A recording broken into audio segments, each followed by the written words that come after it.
We have breaking news that happened just a couple days ago. This last Sunday, a church mass shooting that was thwarted by the actions of several people. And so let's talk about this incident and see what we can learn from it.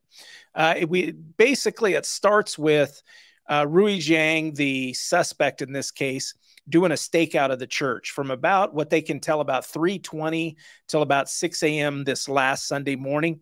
He posts pictures of himself aiming a firearm at church images. And apparently there's some other disturbing images that just speak to the possibility of violence. At about 7:30, 7:20, somewhere in there, a concerned citizen sees the postings on social media and contacts a police department that's apparently several miles away from this church that it appears he might be targeting. So police in a more closer area are contacted. They're figuring out who this Zhang is, and they go to his home about 9:22 to do a welfare check, and he's not home. So they begin doing some more research, and basically officers are responding to the church.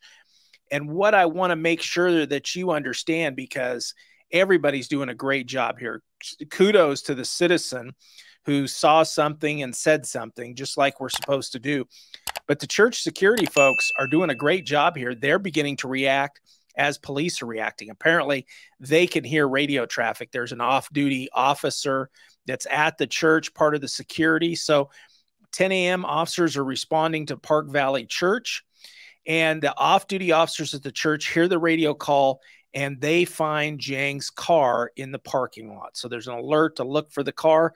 They find it in the church parking lot at 10:12. And there's in some of the reports, a little discrepancy on the times here. But apparently about 10:12, Zhang arrives to the church, is what some of the security folks and reports are saying. He enters a side door of the church and sits with the congregation. He's on an upper deck of the church, and you'll see a photo here in a moment. He's on the second level of the church auditorium. And one report says that he's seated in the church and he's arriving with the congregation. And about that time, he's spotted by security as a suspicious person. He's wearing black pants and sunglasses. That was one report that I saw. So apparently they're picking him out already as this stuff's going on. Then he gets up, and security's already kind of keeping an eye on him, and he tries to enter a door marked "Do Not Enter" at the church, and he was confronted by security. And then he ends up going back to the foyer or entry area, the lobby of the church, and security's on him, and he's confronted by security, and apparently police are moving in at the same time. And it sounds like maybe I saw a couple reports where security's taking him into custody or stopping him, but it sounds like maybe it's some of the off-duty police and the police arriving at the same time. Whatever that case is, great work here. Security's doing their job, paying attention. They're alerted to a suspicious person as police are looking for him as well. So this is just a great textbook case here. Rui Zhang is arrested, and he's got a loaded handgun, extra magazines, and a couple of knives. At about 11:54, so this is a couple hours after his arrest, or an hour and a half, something like that, police go to his house with a search warrant, and they find a kill manifesto. So that describes his violence, and he's out to conduct a mass killing. There is some reports that Zhang had attended the church during this summer, so just in the last few months. And this was according to the pastor. He's saying that. And, everybody needs kudos here. The police are on it.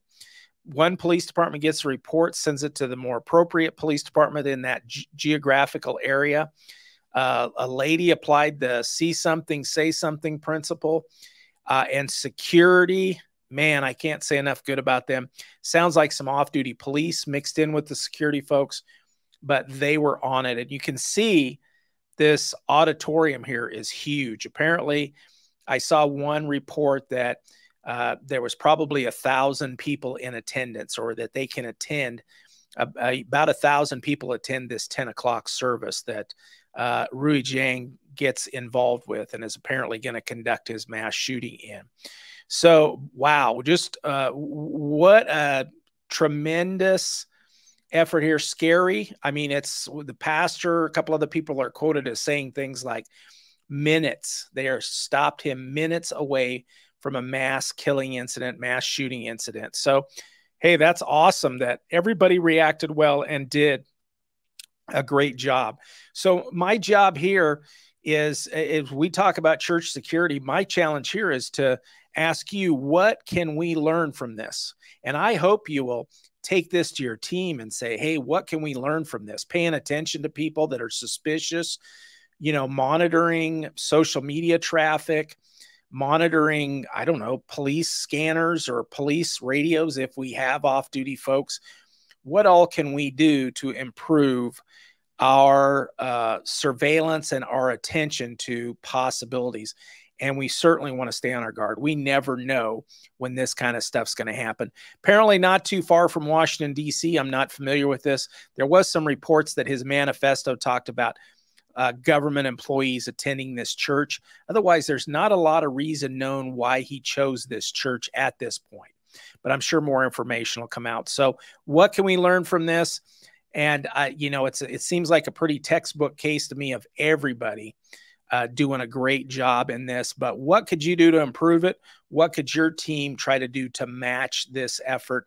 And I hope you'll take some time, take a look at it, especially if you're a team leader in church security or a leader of the church. I hope you'll challenge your folks to take a look at this case, talk about it, and decide what you would do if this kind of situation were to happen at your church. Hey, thanks for joining on this. I hope you'll like and subscribe. Leave me a comment in the comment section. I try to respond as much as I can. I'd love to communicate with you, and I'd love to have you as part of our community here.